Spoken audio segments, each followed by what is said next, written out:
자기야, 저기 좀 봐. 진짜 시골 할매 다 됐네. 네 주제인 여기가 딱이다. 석 달 전 정분을 집에서 내쫓았던 전 남편 무성은 젊은 내연녀를 끼고 정분을 찾아갔습니다. 시어머니 장례식이 끝난 바로 그날 무성은 정분에게 이혼을 통보했었죠.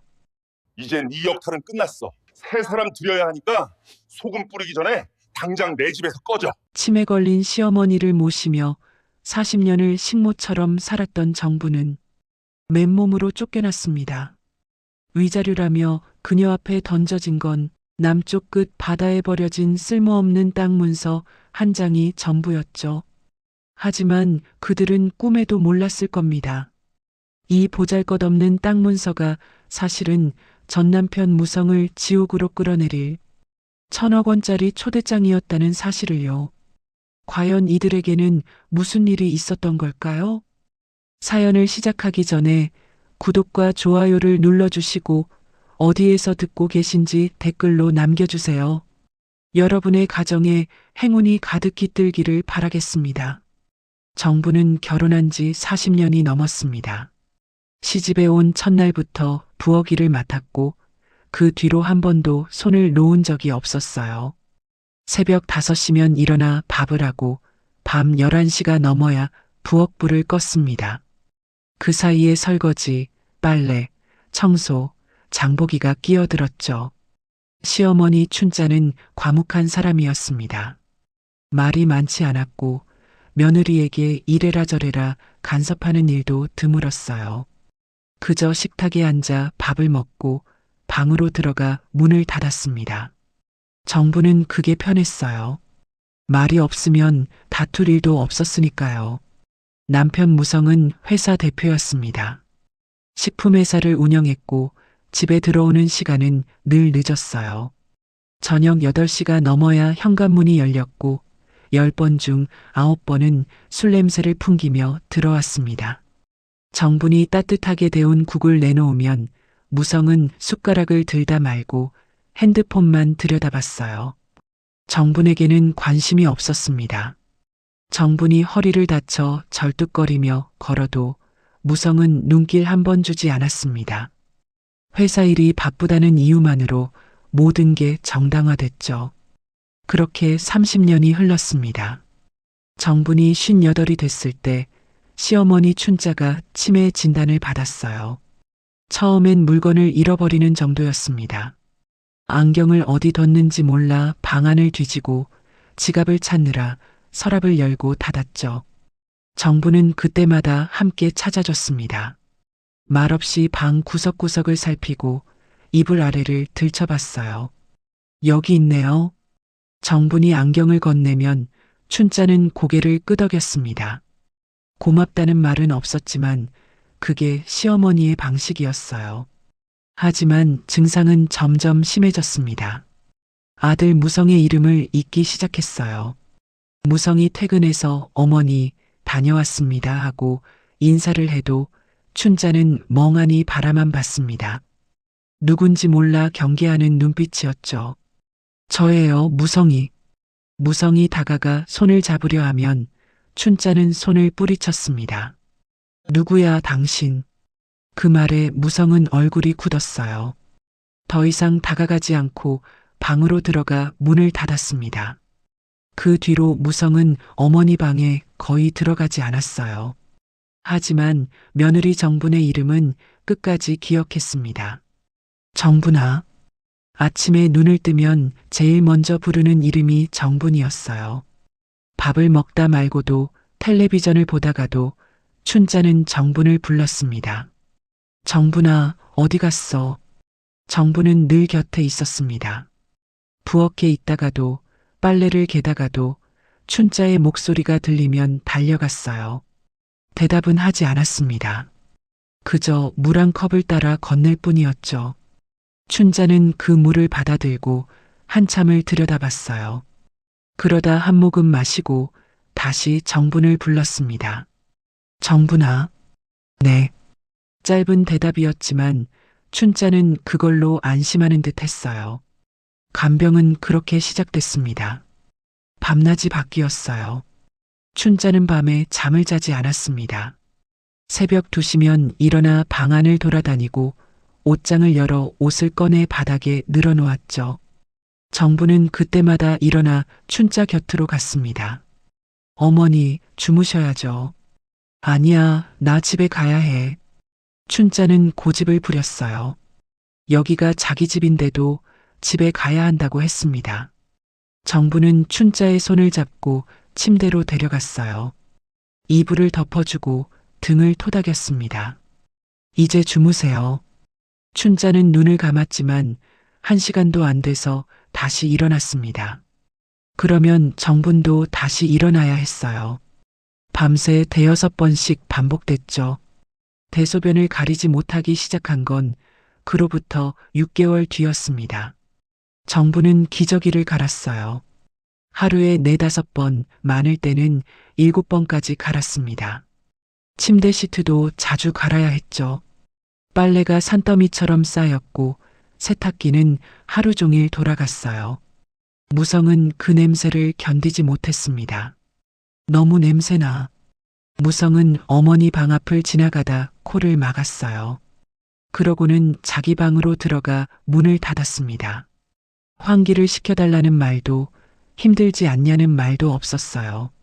정부는 창문을 열었습니다. 한겨울에도 창문을 열어놨죠. 춘자가 추워하면 이불을 더 덮어줬습니다. 그러다 정분 자신도 감기에 걸렸지만 병원에 갈 시간은 없었어요. 욕창도 생겼습니다. 춘자는 하루 종일 누워 지냈고 등과 엉덩이에 빨갛게 자국이 생겼어요.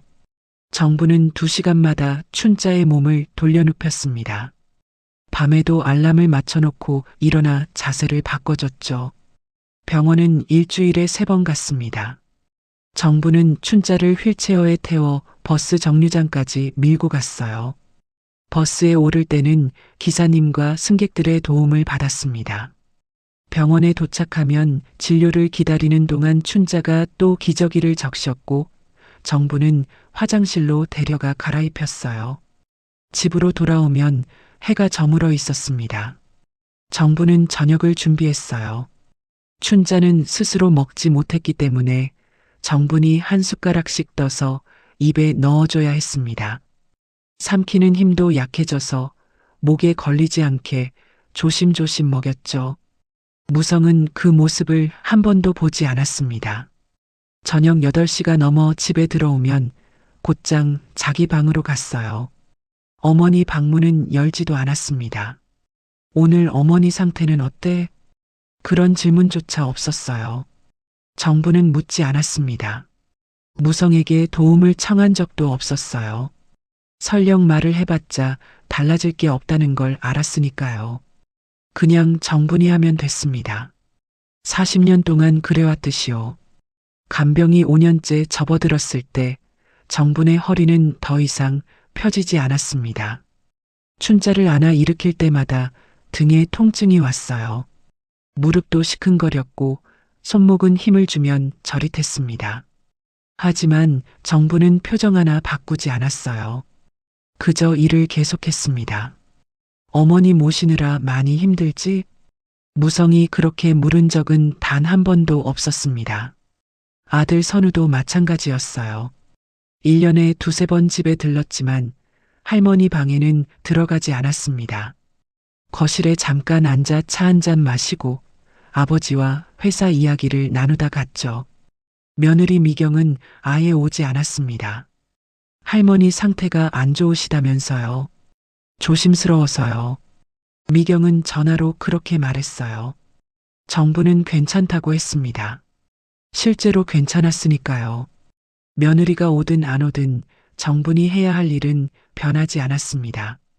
10년이 흘렀습니다. 정부는 63살이 됐고 춘자는 90이 넘었어요. 춘자는 이제 말도 거의 하지 않았습니다. 가끔 정분의 이름을 부르는 게 전부였죠. 정분아. 그 목소리는 점점 작아졌습니다. 정부는 여전히 대답 대신 물을 건넸어요. 춘자는 그 물을 받아들고 한참을 정분의 얼굴을 바라봤습니다.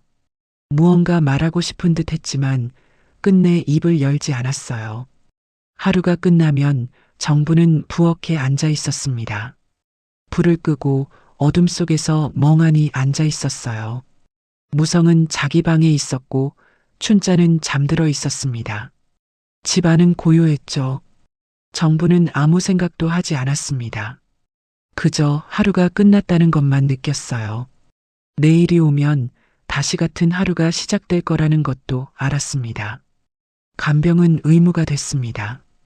감사도 위로도 없었지만 정부는 그걸 바라지 않았어요. 바라지 않으니 실망할 일도 없었습니다. 정부의 희생은 그렇게 당연함으로 소비되고 있었습니다. 춘자가 숨을 거둔 건 이른 새벽이었습니다. 정부는 그 순간 침대 옆에 앉아 있었어요. 춘자의 손을 잡고 있었죠. 손은 차갑게 식어가고 있었습니다. 호흡이 점점 약해지더니 어느 순간 멈췄어요. 정부는 가만히 앉아 있었습니다. 울지 않았어요. 소리 내지도 않았습니다. 그저 춘자의 손을 놓지 않고 한참을 그렇게 있었죠. 무성은 2층 침실에서 자고 있었습니다. 정부는 일어나 계단을 올라갔어요. 무성의 방문을 두드렸습니다. 여보, 어머님이 돌아가셨어요. 목소리는 떨리지 않았습니다. 무성이 문을 열었어요. 머리가 헝클어져 있었고 눈은 아직 덜 떠진 상태였죠. 잠깐 멍하니 서 있다가 고개를 끄덕였습니다. 그래, 알았어. 그게 전부였어요. 무성은 방으로 들어가 옷을 갈아입고 나왔습니다. 어머니 방으로 가지 않고 거실 소파에 앉아 핸드폰을 꺼냈어요. 누군가에게 전화를 걸었습니다. 네, 오늘 새벽에. 네, 알겠습니다. 짧은 통화였어요. 정부는 부엌으로 갔습니다. 장례 준비를 해야 했으니까요. 장례식장은 정분이 알아봤습니다. 병원 영안실에 전화를 걸어 절차를 물었고 장례식장 위치를 확인했어요. 빈소 예약도 정분이 했습니다. 무성은 회사로 출근했죠. 일 때문에 잠깐 나갔다 올게. 무성은 그렇게 말하고 나갔습니다. 어머니의 시신은 아직 집에 있었는데도요. 연구차가 도착했을 때 정부는 혼자 현관에 서 있었습니다. 춘자의 몸이 옮겨지는 동안 정부는 말없이 지켜봤어요. 직원들이 조심스럽게 들것을 옮겼고 정부는 그 뒤를 따라 나갔습니다. 장례식장에서도 정분이 모든 걸 처리했습니다. 조문객 명단을 작성하고 음식을 주문하고 부의금 장부를 정리했어요. 빈소 앞에 앉아 절을 받았습니다. 허리를 굽혔다 폈다 반복하는 동안 무릎이 시큰거렸지만 표정은 변하지 않았어요. 무성은 빈소 한쪽에 앉아 사람들과 이야기를 나눴습니다. 어머니 오래 편찮으셨죠? 그래도 이제 편히 가셨으니. 사람들이 위로의 말을 건넸고 무성은 고개를 숙였어요. 하지만 눈물은 없었습니다. 아들 선우와 며느리 미경도 왔습니다. 선우는 할머니 영정 앞에 절을 했고 미경은 조용히 뒤에 서 있었어요. 정분에게 다가와 인사를 했습니다. 어머님, 고생 많으셨어요. 미경이 말했습니다. 정분은 고개를 끄덕였어요. 미경은 그게 끝이라는 듯 선우 옆으로 갔습니다. 사흘간의 장례가 끝났습니다. 발인 날 정부는 연구차를 따라 화장터까지 갔어요. 춘자의 몸이 들어가는 걸 마지막까지 봤습니다. 연기가 피어오르는 동안 정부는 서 있었죠. 집으로 돌아왔을 때는 저녁이었습니다. 현관문을 열자 집안이 달라져 있었어요. 춘자의 방문이 활짝 열려 있었습니다. 방 안은 텅 비어 있었어요. 침대도 옷장도 책상도 모두 치워져 있었습니다. 바닥만 남아 있었죠. 정부는 방 안으로 들어갔습니다. 아무것도 남지 않았어요.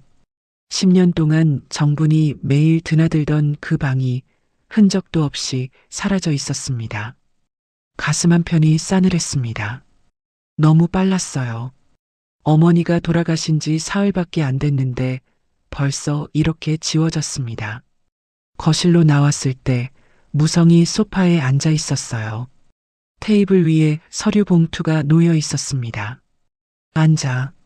무성이 말했습니다. 정부는 소파에 앉았어요. 무성은 봉투를 밀어 정분 쪽으로 밀었습니다. 이혼하자. 무성의 목소리는 평온했습니다. 마치 저녁 메뉴를 이야기하듯 담담했어요. 정부는 놀라지 않았습니다. 언젠가 올 줄 알았어요. 어머니가 돌아가시면 무성이 이렇게 말할 거라는 걸 어렴풋이 느끼고 있었습니다. 하지만 실제로 그 말을 들으니 다른 느낌이었어요. 가슴 한편이 텅 비는 것 같았습니다. 숨이 막혔어요. 40년이 이렇게 끝나는구나. 그 생각이 머릿속을 스쳤죠. 고생했다는 말은 안 하나요? 정분이 물었습니다. 목소리에 감정은 없었지만 손은 떨리고 있었어요. 무성은 대답하지 않았어요. 팔짱을 끼고 뒤로 기댔습니다. 이제 내 역할은 끝났어. 무성이 말했습니다. 어머니 돌아가셨잖아. 더 이상 여기 있을 이유가 없지. 정부는 고개를 들어 무성을 봤습니다. 무성은 정분의 눈을 피하지 않았어요. 오히려 똑바로 쳐다봤습니다. 차갑게. 정부는 입술을 깨물었어요. 가슴이 무너지는 것 같았습니다. 40년이었어요. 40년 동안 이 집에서 살았습니다. 시어머니를 모시고 남편을 내조하고 아들을 키웠어요. 새벽 5시에 일어나 밥을 하고 밤 11시에 부엌불을 끄는 삶이었죠. 그게 이제 역할이었다는 거였어요. 끝난 역할. 정부는 숨을 들이마셨습니다. 공기가 폐로 들어오지 않는 것 같았어요. 위자료 같은 건 없어. 무성이 덧붙였습니다. 어차피 어머니가 너한테 남긴 땅이 있잖아. 여기 토지대장 넣어놨어. 그걸로 충분하지. 시어머니가 돌아가실 때 며느리 정분에게만 남겼던 땅 문서였죠. 무성이 봉투를 두드렸습니다. 정부는 봉투를 내려다봤어요. 열어보지 않았습니다. 중요하지 않았으니까요. 무성은 일어났습니다. 내일 아침까지 짐 싸서 당장 나가. 그리고 2층으로 올라갔어요. 계단을 오르는 발소리가 들리다가 방문이 닫히는 소리가 났습니다. 정부는 소파에 그대로 앉아 있었습니다. 아주 한참을 앉아 있었어요. 공허했습니다. 가슴 안이 텅 빈 것 같았어요.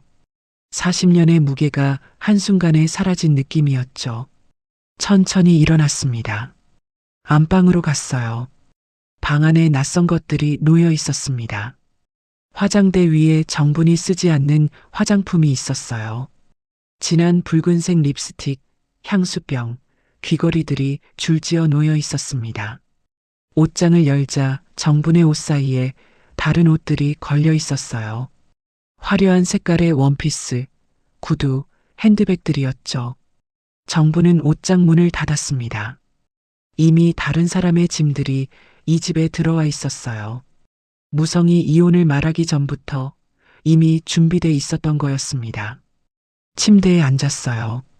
손을 무릎 위에 가지런히 올려놓고 앞을 바라봤습니다. 허탈했습니다. 예상했지만 실제로 겪으니 달랐어요. 가슴이 저리게 아팠습니다. 밤이 깊어갔습니다. 정부는 잠들지 않았어요. 그냥 앉아 있었습니다. 내 인생이 뭐였나? 그 생각이 머릿속을 맴돌았어요. 새벽이 됐을 때 정부는 일어나 짐을 쌌습니다. 옷장에서 자기 옷 몇 벌만 꺼냈어요. 속옷, 양말, 수건을 작은 가방에 넣었습니다. 화장품은 챙기지 않았어요. 귀한 것도 필요한 것도 없었습니다. 서류 봉투를 가방에 넣었습니다. 가방 하나가 전부였습니다. 40년이 가방 하나에 들어갔어요. 아침이 밝아올 무렵 정부는 현관에 서 있었어요. 무성은 2층에서 나오지 않았습니다. 작별 인사도 마지막 말도 없었어요. 정부는 현관문을 열었습니다. 뒤를 돌아보지 않았어요. 그냥 나왔습니다. 문이 닫히는 소리가 들렸습니다. 정원을 가로질러 대문으로 향했어요. 가방을 든 손에 힘을 주지 않았습니다. 가벼웠지만 묵직했어요. 40년의 무게였습니다. 평창동 고급 주택가를 벗어나자 아침 공기가 차가웠습니다. 정부는 멈춰섰어요. 어디로 가야 할지 몰랐습니다. 40년 동안 살던 집이 이제 남의 집이 됐습니다. 해가 떠올랐습니다. 정부는 평창동 버스 정류장 벤치에 앉아 있었어요. 가방을 무릎 위에 올려놓고 출근하는 사람들을 멍하니 바라봤습니다. 사람들은 쉼없이 지나갔지만 정부는 어느 버스를 타야 할지 몰랐어요. 갈 곳이 없었습니다. 종일 벤치에 앉아 있었어요. 점심때가 되자 배가 고팠지만 일어나지 않았습니다. 편의점에서 삼각김밥 하나를 사서 먹었어요. 물도 한 병 샀습니다. 그리고 다시 벤치로 돌아왔죠. 오후가 지나고 해가 기울기 시작했습니다. 주머니에서 휴대폰을 꺼냈어요. 화면을 켰습니다. 연락처 목록이 떴죠. 이름이 많지 않았어요. 남편, 아들, 며느리, 그리고 몇 개의 병원 번호뿐이었습니다. 아들 이름 위에 손가락을 올렸습니다. 눌렀다가 지웠어요. 다시 올렸다가 또 지웠습니다. 휴대폰을 꺼냈다가 다시 주머니에 넣기를 반복했어요. 전화를 걸어야 할까 말아야 할까? 한참을 망설였습니다. 지나가는 사람들이 정분을 힐끗 보고 지나갔지만 아무도 말을 걸지 않았어요. 저녁이 됐습니다. 하늘이 어두워지기 시작했어요. 가로등이 하나둘 켜졌습니다. 정부는 한숨을 쉬었어요. 다시 휴대폰을 꺼냈습니다. 배터리를 확인했어요. 30% 남아 있었습니다. 충전기는 집에 두고 왔어요. 아니, 이제 그곳은 집이 아니었죠. 연락처를 다시 켰습니다. 아들 이름을 눌렀어요. 이번엔 지우지 않았습니다. 통화 버튼을 눌렀죠. 신호음이 울렸습니다. 길게 울렸어요. 한 번, 두 번, 세 번. 정부는 전화기를 귀에 댄 채 서 있었습니다. 심장이 빠르게 뛰었어요. 입술이 바짝 말랐습니다. 네 번째 신호음이 끝날 무렵 연결됐습니다. 여보세요. 선우의 목소리였습니다. 낮고 조심스러웠어요. 정부는 입을 열었습니다. 나야. 엄마. 선우가 잠시 멈칫했습니다. 뭔가 당황한 것 같았어요. 정부는 말을 이어가려 했지만 목소리가 나오지 않았습니다. 목이 메었어요. 한참을 침묵하다가 겨우 입을 열었습니다. 며칠만 있으면 돼. 짧은 문장이었어요. 더 말하고 싶었지만 그게 전부였습니다. 전화기 너머로 선우의 숨소리가 들렸어요. 말이 없었습니다. 정부는 기다렸어요. 선우가 뭐라도 말해주기를, 괜찮다고 해주기를 바랐습니다. 가슴이 두근거렸어요. 그건 선우가 말을 시작했습니다. 그러다 멈췄어요. 다시 침묵이 흘렀죠. 정분의 손이 떨렸습니다. 그건 엄마랑 아빠 문제잖아요. 선우의 목소리가 조금 더 작아졌습니다. 정부는 숨이 막혔어요. 가슴이 철렁 내려앉는 느낌이었습니다. 저는 중간에 끼고 싶지 않아요. 아시잖아요. 선우가 덧붙였습니다. 변명처럼 들렸어요. 정부는 입술을 깨물었습니다. 평생 키운 아들이었어요. 39년을 키웠습니다. 아플 때 밤새 간호했고 학교 갈 때마다 챙겨보냈죠. 대학 등록금도 결혼 자금도 모두 정분이 마련했어요. 며느리 데려올 때도 환하게 웃으며 맞아줬습니다. 그런 아들이 지금 목구멍까지 말이 차올랐어요. 서운하다고, 너무 섭섭하다고 말하고 싶었습니다. 하지만 입이 떨어지지 않았어요. 강요할 순 없었으니까요. 아들도 자기 인생이 있고 자기 가정이 있었습니다. 아버지와 어머니 사이에 끼고 싶지 않다는 말도 이해는 됐어요. 이해는 됐는데 가슴은 무너졌습니다.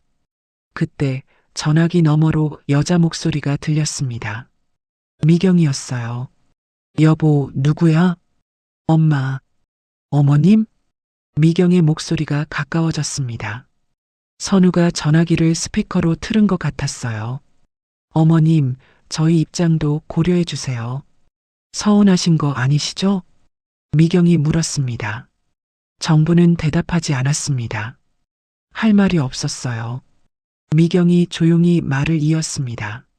저희가 아버님께 사업자금을 지원받기로 해서 아버님 심기를 건드리면 안 돼서 그래요. 이해하시죠? 그 말에 정분의 손이 더 세게 떨렸습니다. 숨이 막혔어요. 공기가 폐로 들어오지 않는 것 같았습니다. 가슴 한가운데가 무너져 내렸어요. 원망하고 싶었습니다. 아프다고 섭섭하다고 소리치고 싶었어요. 하지만 목소리는 나오지 않았습니다. 그저 눈물만 차올랐죠. 정부는 전화기를 귀에서 떼었습니다. 알겠다. 겨우 그 말을 꺼냈어요. 목소리가 갈라졌습니다. 그래, 알겠어. 통화 종료 버튼을 눌렀어요. 전화기 화면이 꺼졌습니다. 정부는 전원 버튼을 길게 눌렀어요. 휴대폰이 완전히 꺼졌습니다. 주머니에 넣고 한참을 그 자리에 서 있었습니다. 다리에 힘이 풀렸어요. 벤치에 주저앉았습니다. 이해는 했어요. 아들도 며느리도 그들의 입장도 알았습니다. 하지만 이해한다고 아프지 않은 건 아니었어요. 가슴이 너무 아팠습니다. 평생 가족을 위해 살았는데 정작 자신이 도움이 필요할 때는 아무도 없었어요. 정부는 고개를 숙였습니다. 눈물이 떨어질 것 같았지만 참았어요. 울면 안 될 것 같았습니다. 울기 시작하면 끝이 없을 것 같았죠. 밤은 더 깊어졌습니다. 여관 간판이 몇 개 보였어요. 정부는 일어나 그쪽으로 걸어갔습니다. 제일 가까운 곳 앞에 섰죠. 유리문 너머로 안이 보였습니다. 젊은 남녀가 카운터 앞에 서 있었어요. 여자가 남자 팔에 매달려 웃고 있었습니다. 남자가 카드를 꺼내 계산했죠. 정부는 발을 떼지 못했어요. 저 안으로 들어가는 게 갑자기 너무 부끄러웠습니다. 63살 여자가 혼자 이런 곳에 온다는 게 민망했어요. 정부는 돌아섰습니다. 다시 걷기 시작했어요. 바람이 차가웠습니다. 정부는 옷깃을 여몄지만 추위는 막을 수 없었어요.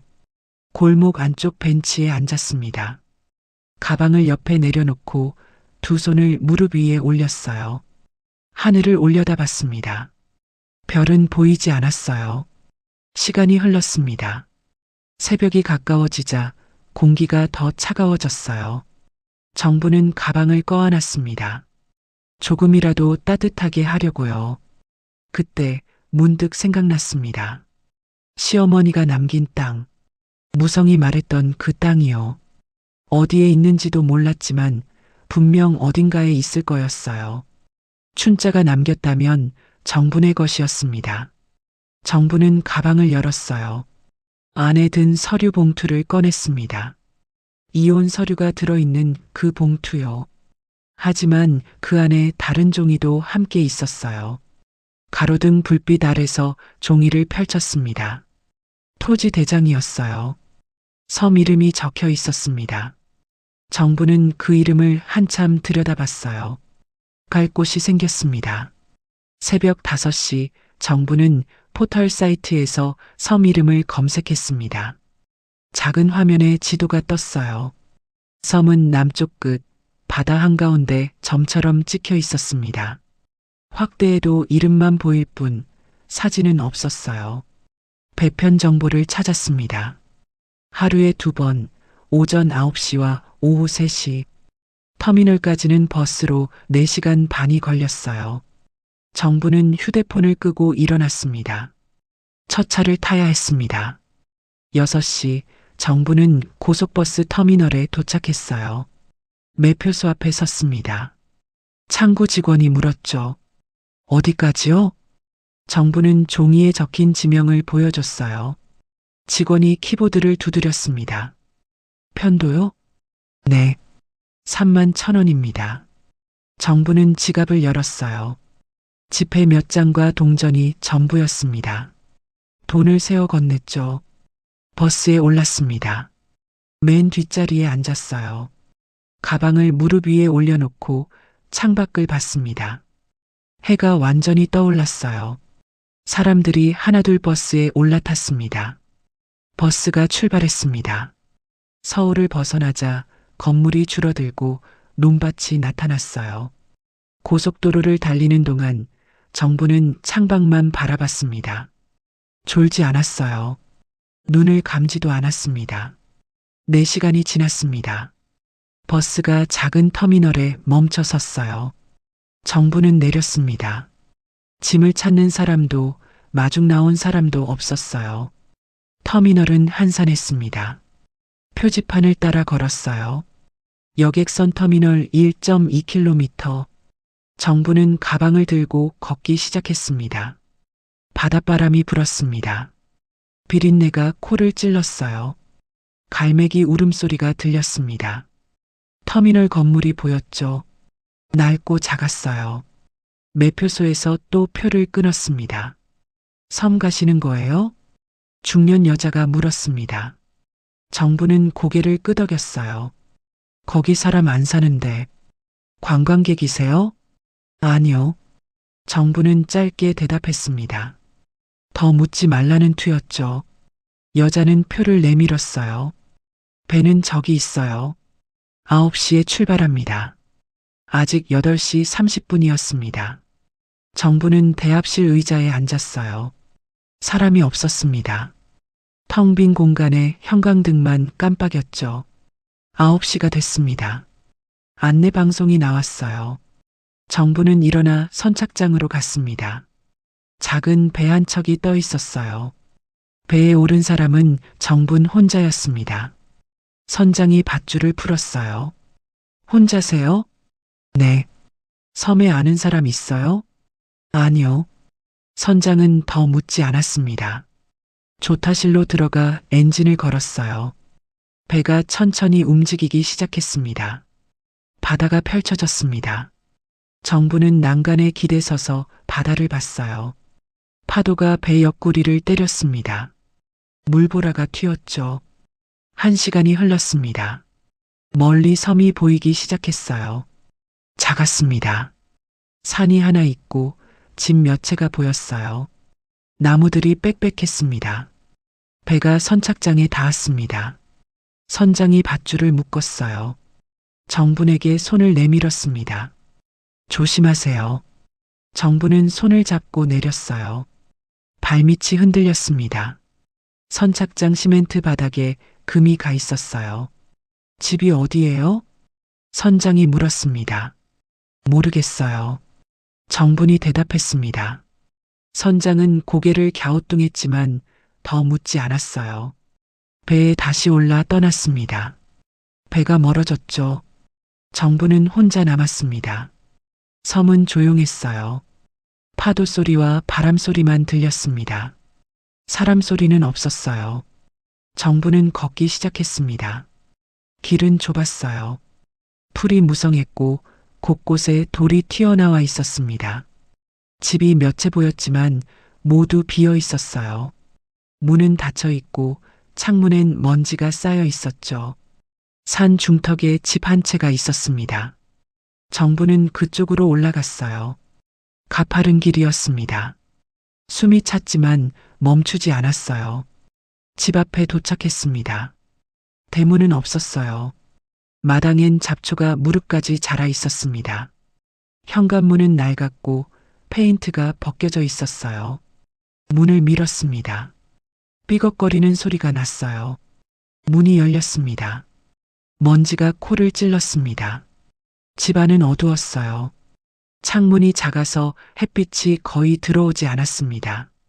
바닥엔 먼지가 두껍게 쌓여 있었고 벽엔 곰팡이가 피어 있었어요. 정부는 안으로 들어갔습니다. 방이 2개, 부엌 하나, 화장실 하나. 그게 전부였어요. 가구는 없었습니다. 덩그러니 빈 공간만 남아 있었죠. 천장을 올려다 봤습니다. 얼룩이 있었어요. 지붕이 샌 자국이었습니다. 비가 오면 물이 새겠죠. 전기 스위치를 눌렀습니다. 불이 켜졌다 꺼졌다 반복했어요. 불안정했습니다. 형광등이 깜빡거렸죠. 정부는 가방을 내려놓았습니다. 마당으로 나가 주변을 둘러봤어요. 물탱크가 있었습니다. 녹슬어 있었지만 물은 나왔어요. 수도꼭지를 틀자 갈색 물이 나오다가 점점 맑아졌습니다. 걸레가 필요했습니다. 집안을 뒤졌지만 아무것도 없었어요. 정부는 가방에서 수건을 꺼냈습니다. 물에 적셔 바닥을 닦기 시작했어요. 먼지가 일었습니다. 기침이 나왔지만 손을 멈추지 않았어요. 바닥을 닦고 벽을 닦고 창문을 닦았습니다. 해가 기울기 시작했습니다. 정부는 밖으로 나가 마른 나뭇가지를 주워왔어요. 부엌 아궁이에 불을 피웠습니다. 연기가 피어올랐죠. 저녁은 먹지 않았습니다. 먹을 것이 없었으니까요. 배도 고프지 않았어요. 밤이 됐습니다. 파도 소리가 더 크게 들렸어요. 집 안까지 울려 퍼졌습니다. 바람이 창문을 흔들었어요. 정부는 빈 방 한가운데 앉았습니다. 가방을 베개 삼아 눕지도 않고 그냥 앉아 있었어요. 어둠 속에서요. 아무도 전화하지 않았습니다. 아무도 찾지 않았어요. 이곳에서 정부는 혼자였습니다. 완전히 혼자였어요. 정부는 그 사실을 받아들였습니다. 섬에 온 지 석 달이 지났습니다. 정부는 매일 같은 일을 반복했어요. 새벽에 일어나 집을 청소하고 마당에 풀을 뽑고 빗물을 받아 설거지를 했습니다. 먹을 게 떨어지면 선착장까지 걸어 내려가 작은 가게에서 라면과 쌀을 샀어요. 말하는 사람이 없었습니다. 가게 주인도 지나가는 사람도 거의 없었어요. 섬은 텅 비어 있었습니다. 정부는 그게 편했어요. 아무도 자신을 보지 않았고 아무도 묻지 않았으니까요. 옷은 2벌만 돌려 입었습니다. 빨래를 해도 마를 곳이 마땅치 않아서 마당 한쪽에 걸어뒀어요. 거울은 보지 않았습니다. 머리는 묶지도 않고 그냥 뒤로 넘겼죠. 손은 거칠어졌고 얼굴은 햇볕에 그을렸습니다. 일주일 전 바닷가에서 주운 오징어를 손질했어요. 가게 주인이 버린 걸 가져와 깨끗이 씻어서 마당에 널었습니다. 햇볕에 말리면 반찬이 될 테니까요. 빨랫줄에 오징어 몇 마리가 바람에 흔들렸어요. 평창동 집에서는 상상도 못할 일이었습니다. 넓은 거실, 고급 가구, 정원사가 관리하던 정원. 그곳에서 정부는 늘 단정했어요. 옷도 깔끔하게 입고 머리도 정리했죠. 회장 사모로서의 체면이 있었으니까요. 하지만 지금은 달랐습니다. 초라했어요. 거울을 보지 않아도 알 수 있었습니다. 손톱 사이엔 흙이 끼어 있었고 옷에선 비린내가 났어요. 그날 오후였습니다. 정부는 마당에 쪼그리고 앉아 오징어를 뒤집고 있었어요. 골고루 마르게 하려면 한 번씩 뒤집어줘야 했습니다. 그때 멀리서 엔진 소리가 들렸습니다. 정부는 고개를 들었어요. 배소리였습니다. 이 시간에 배가 올 일은 없었는데요. 소리가 가까워졌습니다. 정부는 일어나 선착장 쪽을 바라봤어요. 작은 배 한 척이 들어오고 있었습니다. 배가 선착장에 닿았습니다. 2 사람이 내렸어요. 정분의 가슴이 철렁 내려앉았습니다. 무성이었습니다. 그리고 그 옆에 젊은 여자가 있었어요. 35쯤 돼 보이는 여자였습니다. 화사한 원피스를 입고 선글라스를 쓰고 있었어요. 머리는 단정하게 묶여 있었고 하이힐을 신고 있었죠. 정부는 알았습니다. 저 여자가 누군지. 무성의 회사 비서였던 사람이었어요. 이름은 은영. 몇 년 전 회사 행사에서 본 적이 있었습니다. 젊고 예쁘고 말도 잘하는 여자였죠. 두 사람이 걸어오고 있었습니다. 정부는 그 자리에 서 있었어요. 움직일 수 없었습니다. 도망가고 싶었지만 다리가 떨어지지 않았어요. 무성이 정분을 봤습니다. 눈이 마주쳤어요. 무성의 입꼬리가 올라갔습니다. 웃고 있었어요. 정부는 고개를 숙였습니다. 얼굴이 화끈거렸어요. 자신의 모습이 보였습니다. 때 묻은 옷, 거친 손, 그을린 얼굴, 그리고 마당에 걸린 오징어들. 수치스러웠습니다. 무성과 은영이 마당으로 들어왔어요. 무성은 주변을 둘러봤습니다. 천천히 구석구석 살펴봤어요. 은영도 마찬가지였습니다. 집을 훑어보고 마당을 보고 빨랫줄에 걸린 오징어를 봤죠. 은영이 웃었습니다. 와, 오징어 말리는 거 처음 봐요. 진짜 시골 같아요. 목소리가 밝았어요. 신기해하는 투였지만 어딘가 비웃는 느낌이 들었습니다. 정부는 입을 열었습니다. 여긴 무슨 일로 오셨어요? 목소리가 떨렸어요. 무성이 정분을 봤습니다. 천천히 위아래로 훑어봤어요. 그거 알아? 우리 이혼한 지 석 달 됐어. 무성이 말했습니다. 담담한 목소리였어요. 우리는 이제 완전히 끝이라고. 그 말에 정분의 가슴이 내려앉았습니다. 완전히 끝. 머리로는 알고 있었지만 실제로 그 말을 들으니 달랐어요. 숨이 막혔습니다. 그래서 마지막으로 네가 어떻게 사나 궁금해서 와봤지. 정부는 입술을 깨물었어요. 눈물이 차올랐지만 참았습니다. 무성이 집 쪽으로 걸어갔어요. 정분을 보지도 않고 은영에게 말했습니다. 들어가 볼까? 어머, 들어가도 돼요? 은영이 정분을 힐끗 본 후 웃으며 따라 들어갔어요. 정부는 뒤따라 들어갔습니다. 무성과 은영이 집 안을 둘러봤어요. 텅 빈 방, 낡은 벽, 삐걱거리는 마루. 무성은 천장을 올려다봤습니다. 얼룩진 천장을요. 지붕 새나 봐? 무성이 물었습니다. 은영이 코를 킁킁거렸어요. 여기 냄새 좀. 말끝을 흐렸지만 의미는 분명했습니다. 정분의 얼굴이 더 뜨거워졌어요. 곰팡이 냄새, 습기 냄새가 났습니다. 알고 있었어요. 하지만 어쩔 수 없었죠.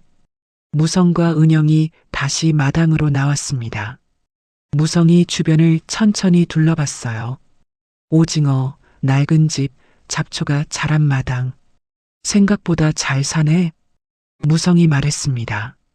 비아냥거리는 투였어요. 정부는 고개를 들어 무성을 봤습니다. 무성이 웃고 있었어요. 차갑게, 여기가 딱 너한테 어울려. 그 말에 정분의 가슴이 무너졌습니다. 숨이 막혔어요. 눈앞이 흐려지는 것 같았습니다. 40년을 함께 산 남편이었어요. 그 남편이 지금 자신을 이렇게 대하고 있었습니다. 옆에 젊은 여자를 데리고 와서 비웃고 있었어요. 굴욕이었습니다. 평생 이런 기분을 느껴본 적이 없었어요. 바닥까지 떨어진 것 같았습니다. 무성이 정분을 똑바로 보며 말했습니다. 넌 이 집이 제일 잘 어울린다. 잠시 멈췄다가 결정타를 날렸어요. 이제 딱 시골 할매 같아. 정분의 눈에 눈물이 차올랐습니다. 참았어요. 흘려선 안 됐습니다. 저 사람들 앞에서 울면 안 됐어요. 가슴이 찢어지는 것 같았습니다. 시골 할매, 그게 자신의 모습이었나요? 40년 동안 시어머니를 모시고 남편을 내조하고 아들을 키운 사람이 이제 시골 할매가 된 거였어요. 분노가 치밀어 올랐습니다. 소리를 지르고 싶었어요. 당신이 나를 이렇게 만들었다고, 당신 때문에 내가 이렇게 됐다고 외치고 싶었습니다. 하지만 참았어요. 목구멍까지 말이 차올랐지만 꾹 눌러 삼켰습니다. 은영이 무성의 팔을 잡았어요. 자기야, 여기 비린내 나요. 빨리 가요. 코를 막는 신용을 하며 말했습니다. 무성이 고개를 끄덕였어요. 그래, 가자. 여기 오래 있으면 우리까지 냄새 뵐 것 같아. 은영이 킥킥 웃었습니다. 두 사람이 돌아섰어요.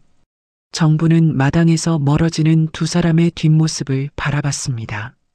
무성의 등이 멀어지고 은영의 원피스가 바람에 펄럭였어요. 두 사람은 계속 이야기를 나눴습니다. 웃음소리가 들렸어요. 두 사람이 사라질 때까지 정부는 서 있었습니다. 정분의 시야에서 두 사람이 완전히 사라진 후 정부는 그제야 무릎이 꺾였어요. 주저앉았습니다. 눈물이 쏟아졌습니다. 참았던 게 터져 나왔어요. 소리내어 울지는 않았습니다. 그냥 눈물만 흘렀죠. 멈추지 않았어요. 굴욕이었습니다. 인생에서 이렇게 무너지는 기분은 처음이었어요. 한참을 울었습니다. 해가 기울었고 그림자가 길어졌어요. 정부는 눈물을 닦았습니다. 손등으로 거칠게 닦았죠. 일어났습니다. 집으로 들어가 문을 닫았어요. 창문도 닫았습니다. 어둠 속에 혼자 앉아 있었죠. 마음속 깊은 곳에서 무언가가 차갑게 굳어지는 느낌이었습니다. 무성이 다녀간 뒤 일주일이 지났습니다. 정부는 여전히 같은 일상을 이어갔어요. 새벽에 일어나 마당을 쓸고 오징어를 뒤집고 저녁엔 라면을 끓여 먹었습니다. 말하는 사람도 전화하는 사람도 없었어요. 혼자였습니다. 하지만 뭔가 달랐어요. 무성이 던진 말들이 귓가에 맴돌았습니다. 시골 할매 같아. 그 말이 가슴에 박혀 있었죠. 정부는 거울을 봤습니다. 오랜만이었어요. 거울에 비친 얼굴은 낯설었습니다. 그을린 피부, 거친 손, 헝클어진 머리. 정말 시골 할머니 같았어요. 정부는 거울을 돌려놓았습니다. 그날 오후였습니다. 정부는 마당에 앉아 콩을 까고 있었어요. 가게에서 산 콩을 손질하면 며칠은 먹을 수 있었습니다. 그때 멀리서 엔진 소리가 들렸습니다. 정부는 고개를 들었어요. 또 베었습니다. 하지만 평소와 달랐어요. 소리가 더 컸고 무거운 느낌이었죠. 선착장 쪽을 바라봤습니다. 큰 배 한 척이 들어오고 있었어요. 일반 여객선보다 컸습니다. 배 위에 기계들이 실려 있었죠. 정부는 일어났습니다. 배가 선착장에 닿았어요. 사람들이 내렸습니다. 4~5명쯤 됐어요. 작업복을 입고 헬멧을 쓴 사람들이었죠. 그들은 섬을 둘러보기 시작했습니다. 정부는 멀리서 지켜봤어요. 그들은 해안가를 따라 걸으며 무언가를 재고 있었습니다. 기계를 들고 이곳저곳을 측정했죠. 측량이었습니다. 이틀 뒤 또 다른 배가 왔습니다. 이번엔 양복을 입은 사람들이었어요. 서너 명이 내렸습니다. 서류 가방을 들고 있었죠. 그들은 곧장 정분의 집으로 올라왔습니다. 정부는 마당에서 그들을 봤어요. 가슴이 두근거렸습니다. 무슨 일인지 몰랐지만 심상치 않았어요. 여기 사시는 분이세요? 앞선 남자가 물었습니다. 50대쯤 돼 보이는 사람이었어요. 정부는 고개를 끄덕였습니다. 국토교통부에서 나왔습니다. 잠깐 말씀 좀 나눠도 될까요? 남자가 명함을 내밀었어요. 정부는 받아들었습니다. 글자가 빼곡했지만 자세히 읽지 않았어요. 들어오세요. 정분이 말했습니다. 사람들이 집 안으로 들어왔어요. 정부는 물을 따라 내놓았습니다. 남자가 서류 가방을 열었어요. 서류 몇 장을 꺼냈습니다. 이 섬이 국책사업 대상지로 선정됐습니다. 남자가 말했습니다. 정부는 가만히 들었어요. 정확히는 해양에너지 개발 구역입니다. 조류 발전소가 들어올 예정이고요. 그에 따라 이 섬 전체가 매입 대상입니다. 남자가 지도를 펼쳤어요. 섬이 붉은색으로 표시돼 있었습니다. 국가에서 매입을 진행하고 보상금이 지급될 겁니다. 정부는 아무 말도 하지 않았습니다. 남자가 정분의 표정을 살폈어요. 놀란 기색이 없자 조금 의아한 듯 봤습니다. 토지 소유주가 윤춘자 씨로 되어 있는데 현재는 제 시어머니셨어요. 돌아가셨습니다. 정분이 말했습니다. 아, 그렇군요. 그럼 상속이 되셨나요? 네. 명예 이전은 완료하셨고요? 네. 남자가 고개를 끄덕였어요. 그럼 보상 대상자는 이정분 씨가 되시겠네요. 남자가 서류에 뭔가를 적었습니다. 구체적인 보상 금액은 감정평가를 거쳐서 결정됩니다. 한 석 달 정도 걸릴 겁니다. 정부는 들고만 있었어요. 그 기간 동안 여기 계속 거주하셔도 됩니다. 다만 공사 시작 전에는 이주를 하셔야 해요. 남자가 덧붙였습니다. 출입 통제도 곧 시작됩니다. 일반인 출입이 제한될 거예요. 정부는 고개를 끄덕였습니다. 남자가 명함을 하나 더 꺼냈어요. 궁금하신 거 있으면 연락 주세요. 절차 관련해서 안내해 드리겠습니다. 사람들이 일어났어요. 정부는 현관까지 배웅했습니다. 그럼 연락드리겠습니다. 남자가 인사하고 내려갔어요. 정부는 마당에 서서 그들이 내려가는 걸 봤습니다. 선착장까지 가서 배에 올라탔죠. 배가 떠났습니다. 정부는 집 안으로 들어갔어요. 소파에 앉았습니다. 명함을 내려다봤어요. 서류들도 테이블 위에 놓여 있었습니다. 국책사업 보상금. 정부는 놀라지 않았습니다. 사실 이미 알고 있었어요. 이혼 서류 봉투에 들어있던 토지대장을 봤을 때부터 뭔가 느꼈습니다. 하지만 이 정도일 줄은 몰랐어요. 정부는 창밖을 봤습니다. 바다가 보였어요. 파도가 부서지고 햇빛이 반짝였습니다. 며칠 뒤 표지판이 세워졌습니다. 출입통제구역, 국토교통부, 선착장 입구에 큰 팻말이 설치됐어요. 붉은색 글씨가 선명했습니다. 정부는 그 표지판 앞에 섰습니다. 한참을 서서 바라봤어요. 일주일 뒤 또 배가 왔습니다. 이번엔 측량 장비가 더 많았어요. 사람들도 10명이 넘었습니다. 그들은 섬 구석구석을 다니며 측정하고 사진을 찍고 기록했어요. 정부는 그저 지켜봤습니다. 집 안에 앉아 창밖을 봤어요. 사람들이 오가고 기계 소리가 들렸습니다. 섬이 조금씩 달라지고 있었죠. 하지만 정분의 생활은 그대로였습니다. 여전히 새벽에 일어나 마당을 쓸고 빨래를 하고 밥을 지었어요. 오징어도 계속 말렸습니다. 달라진 건 풍경뿐이었어요. 선착장에 사람들이 더 자주 오고 장비들이 쌓였습니다. 해안가에 말뚝이 박히고 줄이 쳐졌어요. 정부는 여전히 침묵했습니다. 누구에게도 말하지 않았어요. 아들에게도 무성에게도 연락하지 않았습니다. 그냥 조용히 일상을 이어갔어요. 어느 날 저녁이었습니다. 정부는 마당에 앉아 석양을 봤어요. 하늘이 붉게 물들었습니다. 바다도 붉었죠. 아름다웠습니다. 정부는 그 풍경을 한참 바라봤어요. 시어머니 춘자가 이 섬을 남긴 이유를 알 것 같았습니다. 춘자는 치매에 걸렸지만 끝까지 정분의 이름을 기억했어요. 매일 정분아 하고 불렀죠. 아들 이름은 잊었지만 며느리 이름은 잊지 않았습니다. 그리고 이 섬을 남겼어요. 아무 말 없이 조용히. 정부는 눈을 감았습니다. 가슴 한편이 따뜻했어요. 시어머니가 말없이 건넨 것이 무엇인지 이제야 알 것 같았습니다. 한 달 뒤 정부는 다시 공무원들을 만났습니다. 회의실에서였어요. 서류들이 쌓여 있었고 감정평가서가 테이블 위에 놓여 있었습니다. 최종 보상 금액입니다. 공무원이 서류를 밀어 정분 쪽으로 밀었어요. 정부는 서류를 집어들었습니다.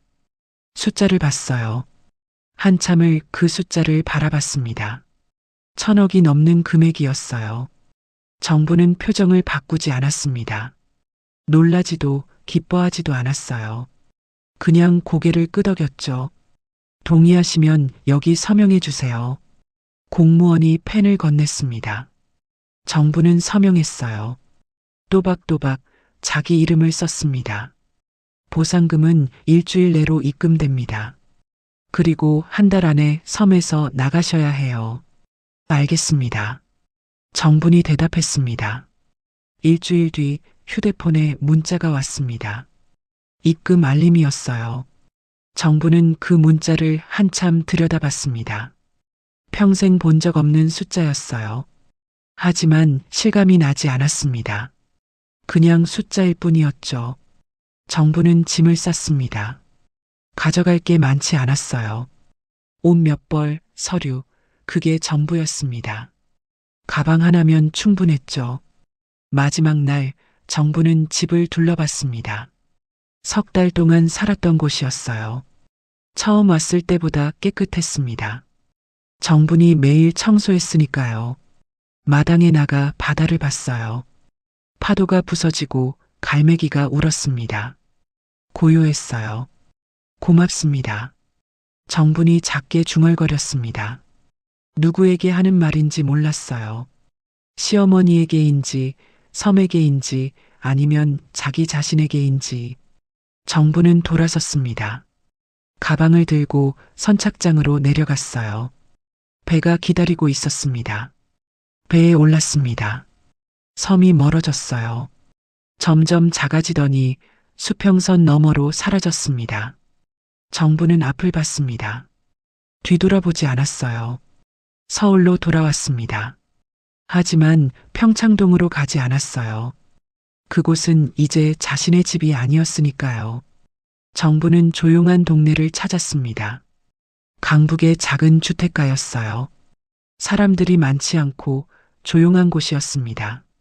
오피스텔 하나를 구했어요.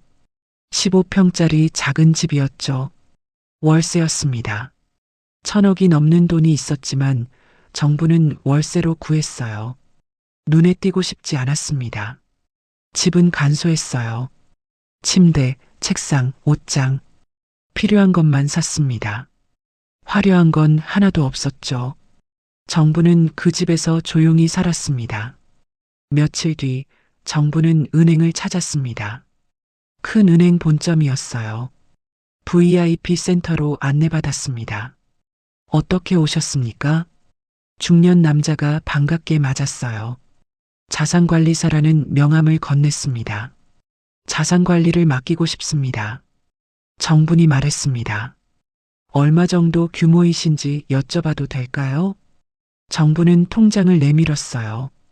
자산관리사가 통장을 보더니 눈이 조금 커졌습니다. 아, 네. 물론입니다. 어떤 방향으로 운용하고 싶으신가요? 주식을 사고 싶습니다. 정분이 말했습니다. 어떤 종목이요? 정부는 가방에서 신문을 꺼냈어요. 접혀있던 신문을 펼쳤습니다. 남편 회사 기사였어요. 박무성 식품, 2분기 영업이익 급감. 이 회사 주식을 사고 싶어요. 자산관리사가 신문을 봤습니다. 잠시 망설이더니 말했어요. 이 회사, 요즘 상황이 좋지 않은데요. 경영난 소문도 있고, 알고 있습니다. 정분이 말했습니다. 그래도 사고 싶으세요? 네. 정분의 목소리는 단호했어요. 자산관리사는 더 묻지 않았습니다. 알겠습니다. 얼마 정도 매수하시겠어요? 전부요. 정분이 말했습니다. 자산관리사가 놀란 표정을 지었어요. 전부 말씀이신가요? 네. 하지만 한꺼번에 사면 안 됩니다. 정분이 덧붙였습니다. 소액으로 나눠서 눈에 띄지 않게 사주세요. 천천히 꾸준히요. 자산관리사가 고개를 끄덕였어요. 분할 매수 말씀이시군요. 알겠습니다. 그리고 비밀로 해주세요. 제 이름이 드러나면 안 됩니다. 물론입니다. 명의 신탁 처리하겠습니다. 정부는 서류에 서명했습니다. 다음 날부터 매수가 시작됐습니다. 정부는 한 달에 한 번씩 자산관리사를 만났어요. 보고를 받았습니다. 현재 지분율 2%입니다. 계속 사주세요. 네. 한 달 뒤 지분율 5%입니다. 계속요. 알겠습니다. 정부는 매일 신문을 샀습니다. 경제면을 펼쳐 남편 회사 기사를 찾았어요. 기사는 조금씩 나오기 시작했습니다. 박무성 식품 협력업체와 계약 분쟁, 노사 갈등 심화, 파업 조짐. 정부는 그 기사들을 오려서 모았습니다. 공책에 붙여 정리했어요.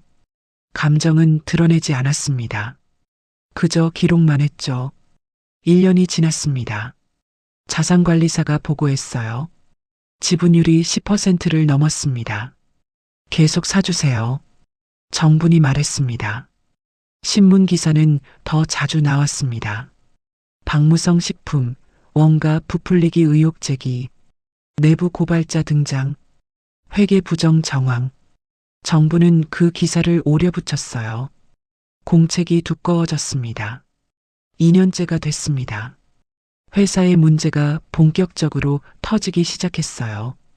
박무성 식품, 외부 회계법인 특별감사 착수, 검찰, 회계 부정 의혹 관련 수사 검토, 주가 40% 폭락, 투자자 불안 확산. 정부는 자산관리사를 만났습니다. 지분율이 20%를 넘었습니다. 자산관리사가 조심스럽게 말했어요.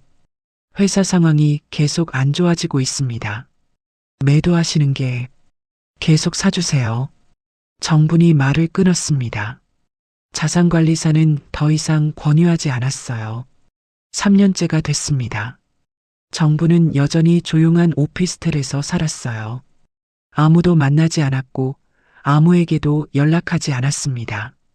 매일 신문을 읽고 한 달에 한 번 자산관리사를 만났죠. 신문 기사는 이제 일주일에 서너 개씩 나왔습니다. 박무성 식품, 거래처 계약 연쇄 해지, 경영위기 심화. 정부는 그 기사들을 차분히 읽었어요.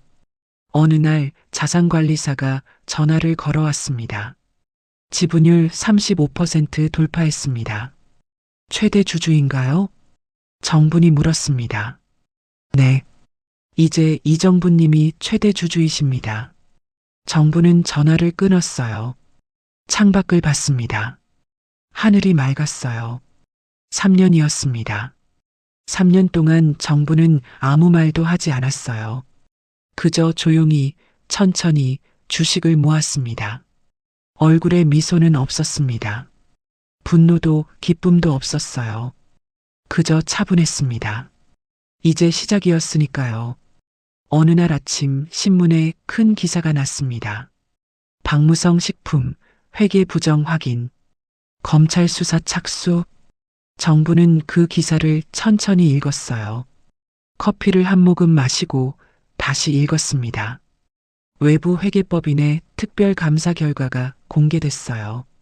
원가를 부풀려 세금을 탈루하고 회사 자금을 빼돌린 정황이 드러났습니다. 검찰이 수사에 착수했다는 내용이었죠. 정부는 그 기사를 오려 공책에 붙였습니다.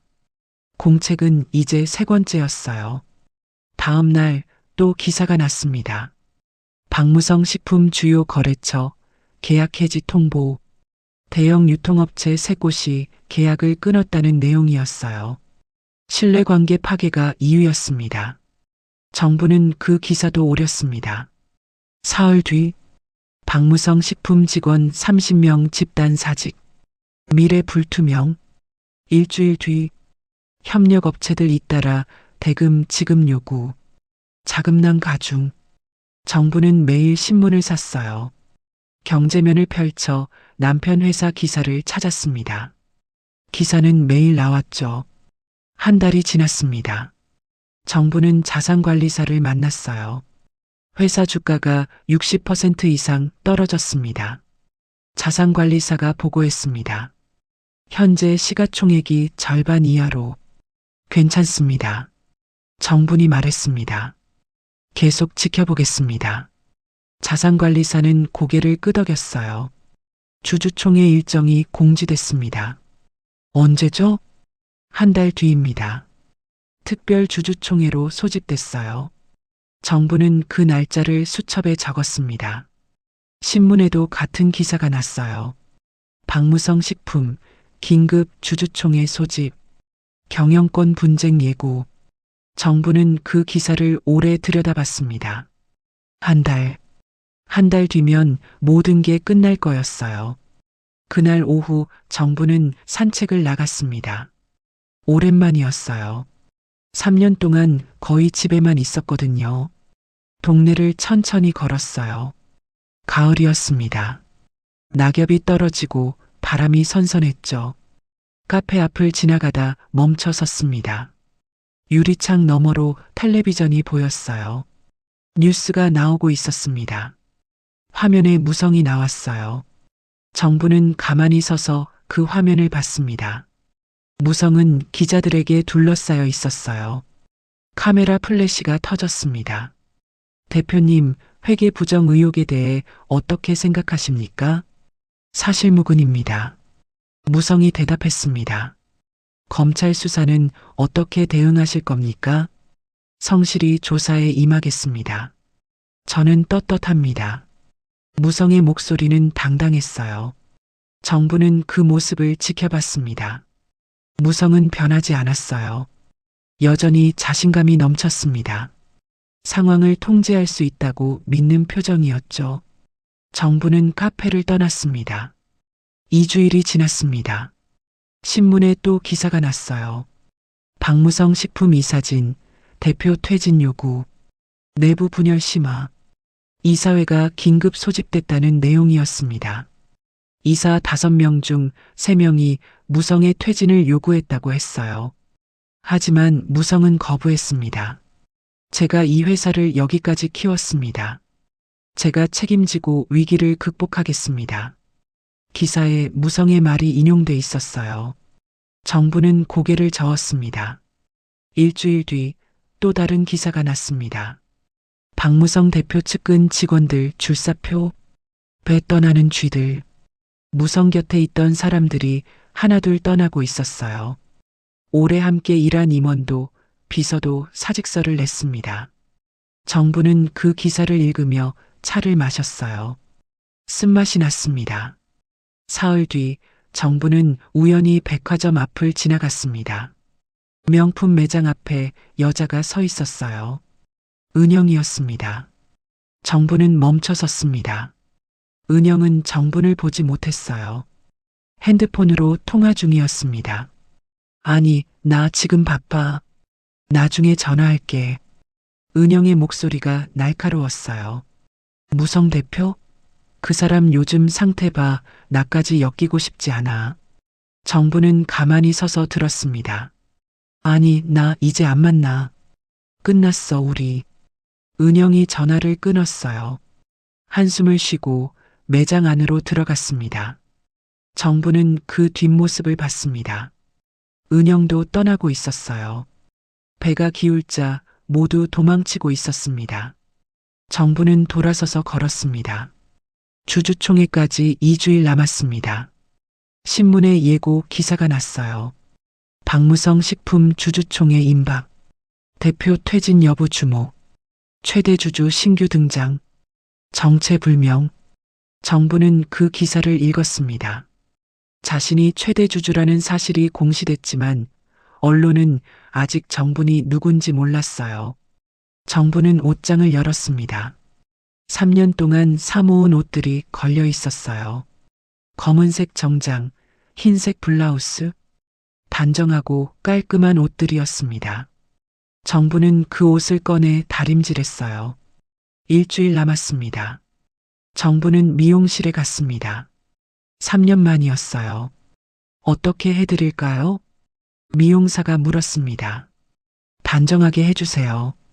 정분이 말했습니다. 머리를 자르고 염색을 했어요. 흰머리가 사라졌습니다. 거울을 봤습니다. 낯설었어요. 3년 전의 자신도, 섬에 있던 자신도 아니었습니다. 새로운 사람 같았죠. 사흘 남았습니다. 정부는 자산관리사를 만났어요. 주주총회 날 제가 직접 참석하겠습니다. 네, 알겠습니다. 입장 절차는 저희가 도와드리겠습니다. 고맙습니다. 정분이 말했습니다. 이틀 남았습니다. 정부는 집에서 신문을 읽었어요. 박무성 식품, 운명의 날 임박. 주주들 관심 집중. 무성의 사진이 실려 있었어요. 회사 건물 앞에서 찍은 사진이었습니다. 무성은 여전히 당당한 표정이었어요. 정부는 그 사진을 오래 들여다봤습니다. 하루 남았습니다. 정부는 일찍 잠자리에 들었어요. 하지만 잠이 오지 않았습니다. 천장을 바라보며 누워 있었어요. 정부는 눈을 감았어요. 내일이었습니다. 내일이면 모든 게 끝날 거였어요. 주주총회 당일 아침이었습니다. 정부는 일찍 일어났어요. 샤워를 하고 준비해둔 검은색 정장을 입었습니다. 거울을 봤어요. 단정했습니다. 가방을 챙겼어요. 서류 몇 장과 주주 확인증이 들어 있었습니다. 아침은 먹지 않았어요. 배가 고프지 않았습니다. 현관문을 열고 나섰습니다. 택시를 탔어요. 기사에게 주소를 알려줬습니다. 박무성 식품 본사요. 네. 차는 서울 시내를 가로질렀습니다. 정부는 창밖을 봤어요. 거리가 지나갔지만 아무것도 보이지 않았습니다. 가슴이 두근거렸어요. 3년을 기다렸습니다. 오늘이 그날이었어요. 회사 건물 앞에 도착했습니다. 높은 빌딩이었어요. 20층짜리 건물이 하늘을 향해 솟아 있었습니다. 입구에 박무성 식품 간판이 걸려 있었죠. 정부는 건물을 올려다봤습니다. 한참을 서 있었어요. 숨을 깊이 들이마셨습니다. 건물 안으로 들어갔습니다. 로비는 사람들로 붐볐어요. 주주들이 모여 있었습니다. 30명쯤 됐을까요? 옷차림이 제각각이었어요.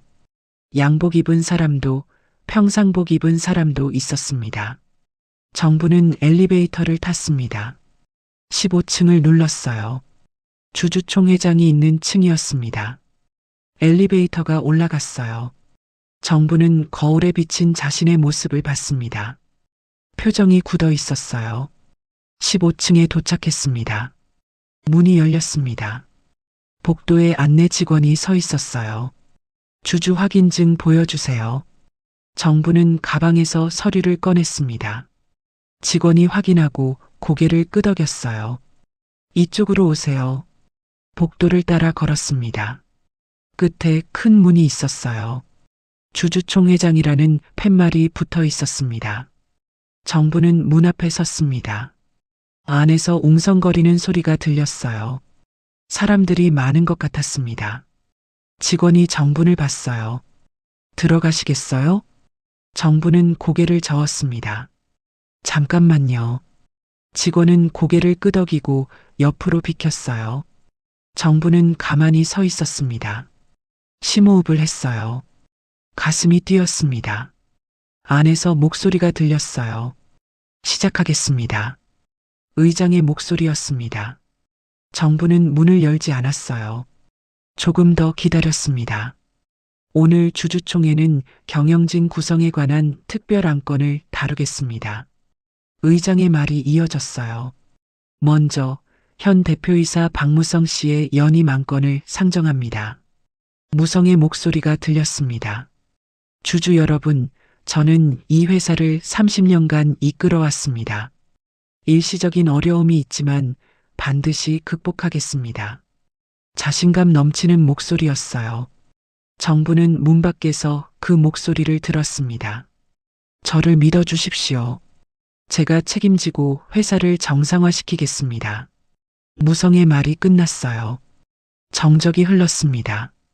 의장이 말했어요. 그럼 표결에 앞서 최대 주주이신 분을 모시겠습니다. 정부는 숨을 멈췄습니다. 최대 주주께서 입장하십니다. 직원이 정분을 봤어요. 고개를 끄덕였습니다. 정부는 문손잡이를 잡았어요. 천천히 밀었습니다. 문이 열렸습니다. 회의장이 보였어요. 긴 테이블이 놓여 있었고 의자에 사람들이 앉아 있었습니다. 40명쯤 됐을까요? 모두 정분을 봤어요. 정부는 한 걸음 들어갔습니다. 회의장이 조용해졌습니다. 아무도 말하지 않았어요. 모두 정분을 바라봤습니다. 정부는 천천히 걸었어요. 구두 소리만 회의장에 울렸습니다. 테이블 맨 앞에 무성이 앉아 있었습니다. 무성이 정분을 봤어요. 얼굴이 하얗게 질렸습니다. 입이 벌어졌어요. 말이 나오지 않는 것 같았습니다. 정부는 무성을 똑바로 봤습니다. 눈을 마주쳤어요. 무성의 눈이 흔들렸습니다. 당신이. 무성이 겨우 입을 열었어요. 목소리가 떨렸습니다. 어떻게. 말을 잇지 못했어요. 정부는 아무 말도 하지 않았습니다. 그냥 걸어가 빈 의자에 앉았어요. 무성 맞은편 자리였습니다. 가방을 테이블 위에 올려놓았어요. 서류를 꺼냈습니다. 회의장은 여전히 조용했습니다. 의장이 목을 가다듬었어요. 그럼 계속하겠습니다. 의장이 서류를 받습니다. 현 대표이사 박무성 씨의 연임 안건에 대해 표결하겠습니다. 찬성하시는 분? 손을 든 사람이 거의 없었어요. 두세 명뿐이었습니다. 반대하시는 분? 대부분의 손이 올라갔습니다. 의장이 말했어요. 반대 다수로 부결됐습니다. 무성이 벌떡 일어났어요. 잠깐, 이건 말이 안 됩니다. 목소리가 떨렸어요. 얼굴이 붉어졌습니다. 제가 이 회사를 여기까지 만들었어요. 어떻게 이럴 수 있습니까? 의장이 차분하게 말했습니다. 주주 의결에 따른 결과입니다. 최대 주주가 누군데? 무성이 소리쳤어요. 대체 누구야? 정분이 천천히 고개를 들었습니다. 무성을 봤어요. 말없이 똑바로. 무성이 정분을 봤습니다. 눈이 마주쳤어요. 무성의 얼굴에서 핏기가 싹 빠졌습니다. 설마, 당신이? 정부는 고개를 끄덕였습니다. 무성이 뒷걸음질 쳤어요. 의자에 부딪혀 비틀거렸습니다. 어떻게 이럴 수가. 무성이 중얼거렸어요. 의장이 계속했습니다. 다음 안건입니다. 박무성 대표이사 해임권을 상정합니다. 해임? 무성이 소리쳤어요. 말도 안 돼. 나를 해임한다고? 의장은 무성을 보지 않았어요. 서류만 봤습니다. 찬성하시는 분? 거의 모든 손이 올라갔습니다. 정분도 손을 들었어요. 천천히 높이. 무성이 정분을 받습니다. 당신이. 말을 잇지 못했어요. 가결됐습니다. 박무성 씨는 즉시 대표이사직에서 해임됩니다. 의장이 선언했어요. 그때 회의장 문이 열렸습니다. 사람들이 들어왔어요. 4명이었습니다. 양복을 입고 배지를 차고 있었어요. 검찰입니다. 앞선 남자가 말했습니다. 박무성 씨 횡령 및 배임 혐의로 체포합니다. 무성이 뒤로 물러섰어요. 뭐야? 당신들 누구야?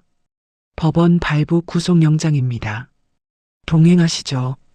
검사가 영장을 내밀었어요. 무성이 고개를 저었습니다. 아니야. 이건 말이 안 돼. 검사 옆에 직원이 다가갔어요. 수갑을 꺼냈습니다. 손 내밀어 주세요. 이봐요. 나한테 지금 뭐 하는 거야? 무성이 소리쳤지만 소용없었어요. 수갑이 채워졌습니다. 차가운 쇠소리가 회의장에 울렸습니다. 무성이 정분을 봤어요. 당신이 이런 짓을. 정부는 아무 말도 하지 않았습니다. 그냥 앉아서 무성을 봤어요. 무성이 끌려갔습니다. 나 이 자식들아. 무성의 목소리가 복도로 멀어졌어요. 회의장 문이 닫혔습니다. 정적이 흘렀습니다. 같은 시간 평창동 집안에는 은영이 있었습니다. 문을 열고 들어갔습니다. 은영은 거실을 가로질러 침실로 갔어요. 옷장을 열었습니다. 명품 가방들을 꺼냈어요. 서랍을 열어 귀금속을 쓸어 담았습니다. 금고를 열었어요. 비밀번호를 눌렀습니다. 금고 문이 열렸어요. 안에 현금 다발이 쌓여 있었습니다. 은영은 그걸 가방에 쑤셔 넣었어요. 시계도 반지도 목걸이도 모두 집어넣었습니다. 가방이 무거워졌어요. 은영은 집안을 둘러봤습니다. 더 가져갈 게 있나 살폈어요. 서재에 들어가 서랍을 뒤졌습니다. 통장을 찾았어요. 가방에 넣었습니다. 다시 거실로 나왔어요. 한 번도 뒤돌아보지 않았습니다. 현관문을 열고 나갔어요. 문을 닫았습니다. 차에 가방을 싣고 시동을 걸었어요. 평창동을 떠났습니다. 회의장에서는 사람들이 하나둘 자리에서 일어났습니다. 웅성거렸어요. 저 여자가 최대주주였어? 대체 누구야? 박무성 전 부인이라던데. 정부는 그 소리들을 들었지만 신경 쓰지 않았어요. 그냥 앉아 있었습니다. 회의장 뒤편에 두 사람이 서 있었습니다. 선우와 미경이었어요. 두 사람은 정분을 봤습니다. 멀리서요. 선우의 얼굴이 창백했어요. 미경은 입을 막고 있었습니다. 정부는 그들을 봤어요. 눈이 마주쳤습니다. 선우가 고개를 숙였어요. 미경도 마찬가지였습니다. 정부는 시선을 거뒀습니다. 자리에서 일어났어요. 가방을 들었습니다. 회의장을 나왔습니다. 복도를 걸었어요. 구두 소리만 울렸습니다. 엘리베이터를 탔습니다. 아래로 내려갔어요. 로비로 나왔습니다. 밖으로 걸어 나갔어요. 햇살이 눈부셨습니다. 정부는 잠시 멈춰 섰습니다. 하늘을 올려다봤어요. 구름 한 점 없이 맑았습니다. 숨을 깊이 들이마셨어요. 끝났습니다. 정부는 걸었습니다. 앞만 보고요. 주주총회가 끝난 다음 날이었습니다. 정부는 오피스텔에 혼자 있었어요. 조용했습니다. 휴대폰이 울렸습니다. 문자였어요. 정부는 화면을 봤습니다. 아들 선우였습니다. 어머니, 그동안 정말 죄송했습니다. 한번 뵙고 싶습니다. 정부는 한참을 그 문자를 들여다봤어요. 역시 그렇구나. 그 생각이 들었습니다. 돈이 생기니 이제야 연락이 오는구나. 씁쓸했어요. 정부는 답장을 쳤습니다. 잘 지내. 짧게 그것만 보냈습니다. 며칠 뒤 또 문자가 왔어요. 이번엔 며느리 미경이었습니다. 어머님, 추석 때 저희 집에서 차례 지내려고 하는데 오실 수 있으신가요? 아이들도 할머니 뵙고 싶어 합니다. 정부는 한숨을 쉬었어요. 아이들, 손주들이었습니다. 1년에 한두 번 보는 아이들이었죠. 정부는 답장을 쳤습니다. 바쁘다. 잘 지내라. 전화도 왔습니다. 선우였어요. 정부는 전화를 받았습니다. 어머니, 응. 정분의 목소리는 담담했어요. 어머니, 정말 죄송합니다. 그때 제가 정말 잘못했어요. 선우의 목소리가 떨렸습니다. 한 번만 만나주세요. 제대로 사과하고 싶어요.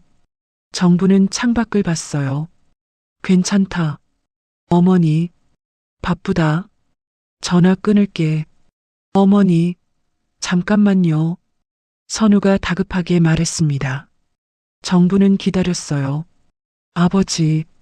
아버지는 지금 구치소에 계시고 저희도 많이 힘듭니다.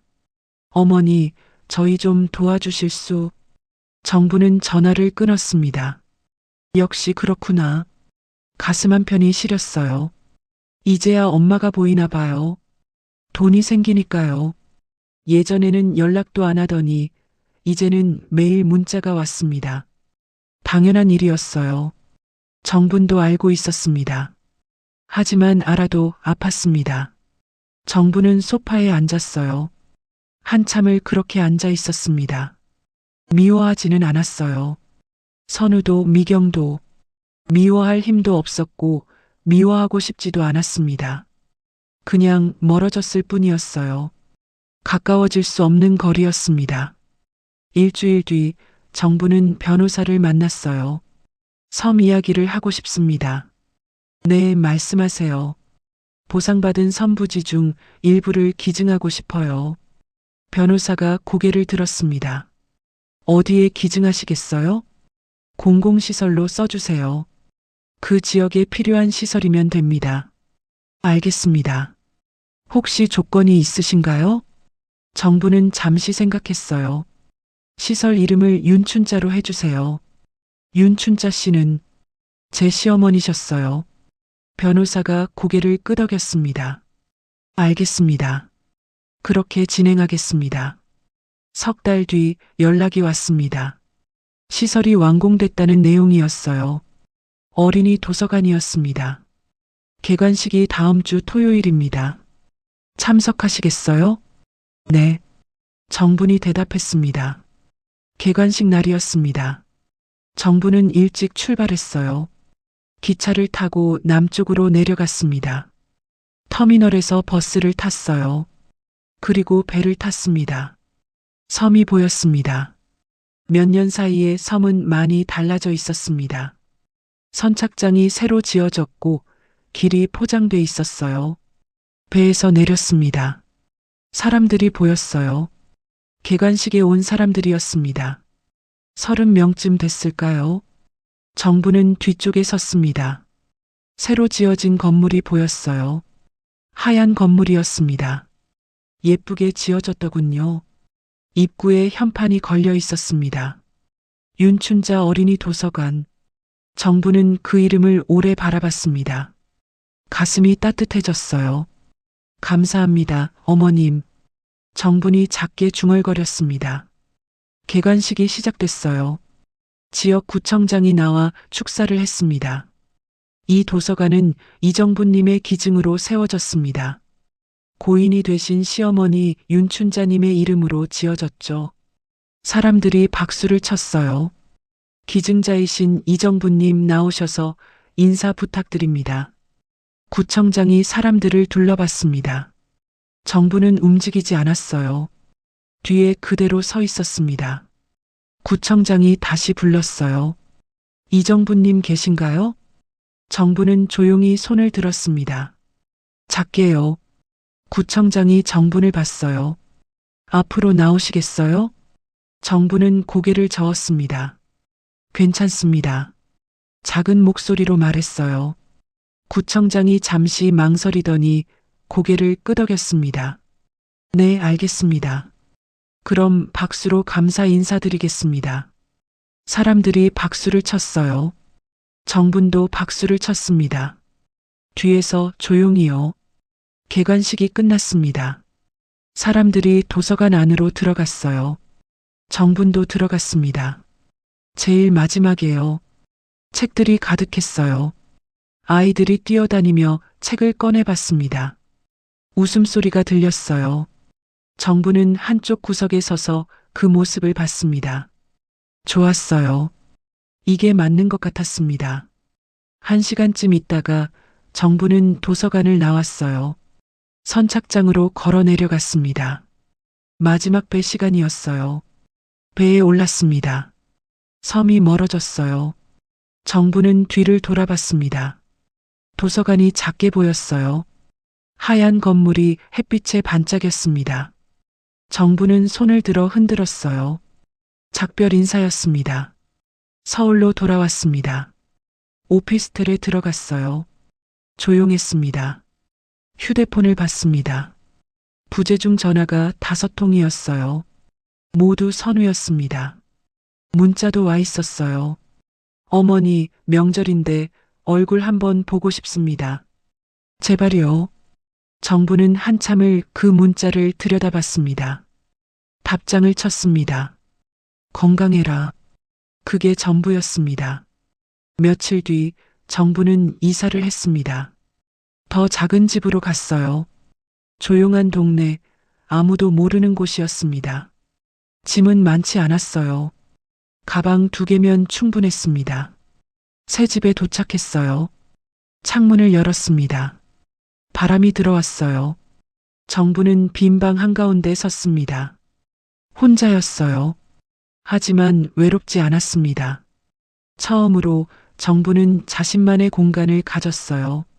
아무도 간섭하지 않는 곳이었습니다. 정부는 천천히 짐을 풀기 시작했어요. 책상을 놓고 침대를 놓고 작은 화분을 창가에 두었습니다. 저녁이 됐어요. 정부는 부엌에서 밥을 지었습니다. 혼자 먹을 밥이었어요. 상을 차렸습니다. 소박했지만 정성스러웠어요. 밥을 먹으며 정부는 생각했습니다. 선우와 미경, 이제 연락이 자주 올 거예요. 명절마다 필요할 때마다 돈이 있으니까요. 정부는 받아줄 겁니다. 최소한만요. 미워하지 않으니까요. 하지만 예전처럼 가까워지진 않을 거예요. 그럴 수 없으니까요. 거리를 두고 그냥 그렇게 살 겁니다. 그게 지금 정분이 할 수 있는 전부였어요. 밥을 다 먹고 설거지를 했어요. 부엌 불을 껐습니다. 거실로 나와 소파에 앉았어요. 창밖을 봤습니다. 달이 떠 있었어요. 밝았습니다. 정부는 그 달을 한참 바라봤습니다. 고요했어요. 평화로웠습니다. 정부는 눈을 감았습니다. 깊이 숨을 들이마셨어요. 내쉬었습니다. 마음이 가벼웠어요. 시어머니 춘자가 남긴 건 선만이 아니었습니다. 존엄이었어요. 자기 자신을 지킬 힘이었습니다. 정부는 그걸 이제 알았어요. 그리고 그 힘으로 자신의 자리를 되찾았습니다. 복수가 아니었어요. 회복이었습니다. 정부는 자리에서 일어났습니다. 침실로 들어가 침대에 누웠어요. 눈을 감았습니다. 깊고 편안하게 잠들었습니다. 오늘 이야기 어떠셨나요? 이 사연이 마음에 드셨다면 무료로 할 수 있는 구독과 좋아요로 마음을 나눠주세요. 그리고 사연 주인공에게 건네고 싶은 위로나 응원의 말이 있으시다면 댓글로 남겨주세요. 당신의 한마디가 누군가에겐 오늘 하루를 버틸 큰 힘이 됩니다. 늘 건강하시고 내일도 밝고 따뜻한 하루가 되시길 바랍니다.